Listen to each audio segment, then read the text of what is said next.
আসসালামু আলাইকুম, সবাইকে স্বাগতম জানাচ্ছি আরও একটি নতুন রেসিপি দেখার জন্য। আজকের রেসিপিতে থাকছে কবুতর বোনা। বরাবরের মতো আজকের রেসিপিটিও সবার কাছে ভালো লাগবে। তাহলে চলুন শুরু করা যাক। একটা কড়াই গরম করতে দিলাম, দুটো তেজপাতা দিলাম, লং দিলাম, এলাচ দিলাম। এখানে কবুতরের মাংস, 1 কাপ পেঁয়াজ দিলাম। এখন সাথে টমেটো 2টা দিয়ে দিলাম, আদা দিলাম। এগুলো এখন কিছুক্ষণ নেড়ে চেড়ে নেব।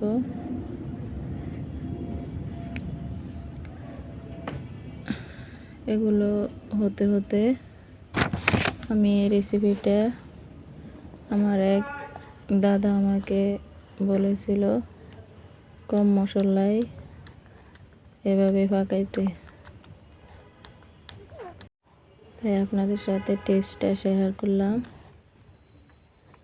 এই যে টমেটোটা গলিয়ে গেছে,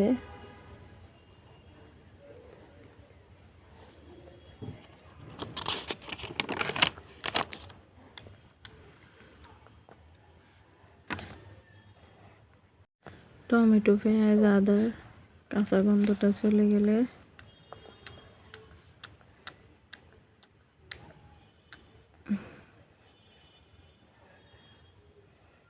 এখানে হালকা কাঁচা মরিচ দিলাম,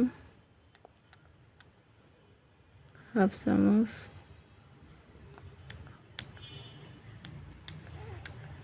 হাফ চামচ হলুদ দিলাম। আমার এখানে কবুতর একটা।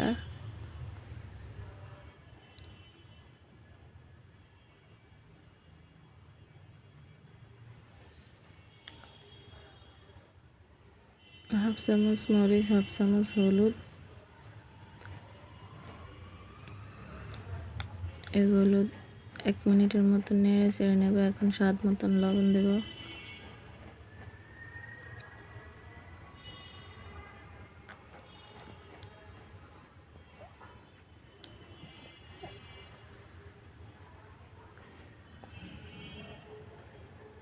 এখন মাংসটা দিয়ে দেব।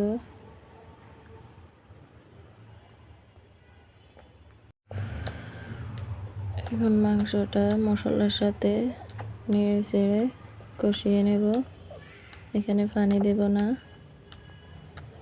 অল্প আছে ঢাকনা দিয়ে রাখবো। এখানে গরম মশলা দিলাম,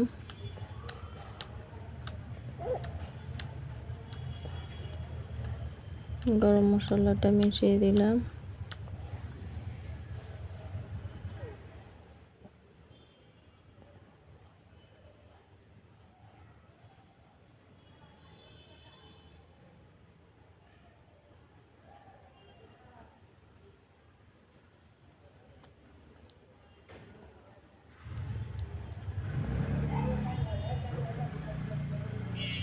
এখন অল্প আছে ঢাকনা দিয়ে রান্না করে নেব।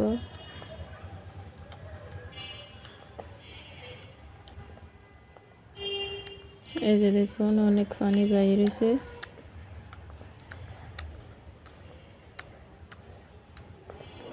একটা আলু দিয়ে দিলাম।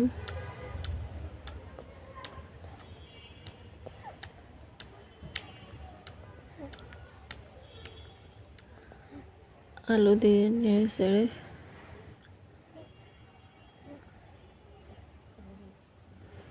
আবারও ঢাকনা দিয়ে রাখবো।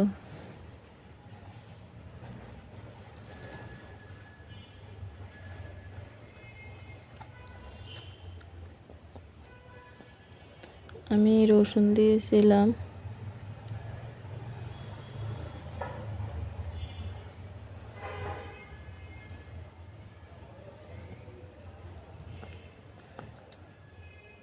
এই যে পানিটা শুকিয়ে গেছে।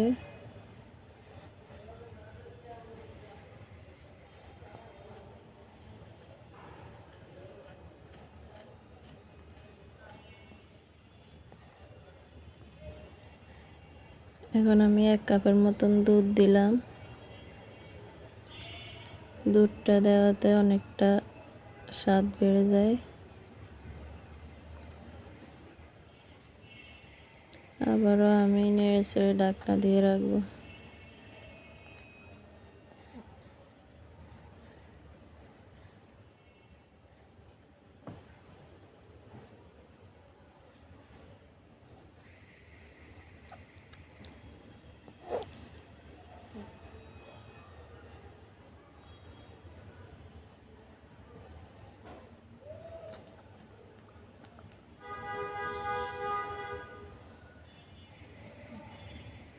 আবারও অল্প আছে 10 মিনিটের মতন রান্না করে নিলাম আস্তে আস্তে আগুনে। দেখুন হয়ে গেছে, এখন নামিয়ে নেব।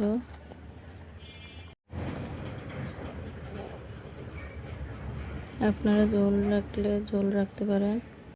আমি সার্ভিং বলে নামিয়ে নিচ্ছি। অল্প সময়ে কবুতর ভুনা সবার কাছে ভালো লাগবে, আশা করি। ভালো থাকবেন। আসসালামু আলাইকুম।